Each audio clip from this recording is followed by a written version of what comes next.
మీరందరూ చదివించు నా మొబైల్కి కనెక్ట్ నా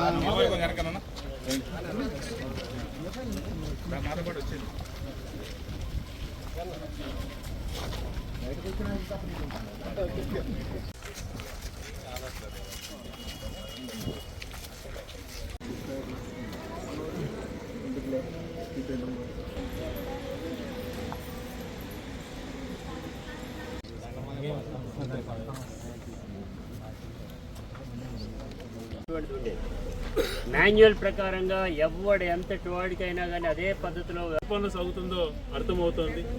వీటన్నిటికీ కూడా నిజంగా కొన్ని థింగ్స్ నేర్పిస్తున్నారు. ఇటువంటి పద్ధతులు మంచివి కాదు. ప్రజాస్వామ్య స్ఫూర్తితో పనిచేయాలి కానీ ఇలాగ వేధించేటువంటి క్రమంలో చేయడం దుర్మార్గం. కానీ వాళ్ళకు ఉన్నటువంటి మనోధైర్యం, వాళ్ళకు పార్టీ పైన కమిట్మెంటు, వాళ్ళ ఆ ధైర్యంతో వాళ్ళు ముందుకు నడుస్తున్నారు.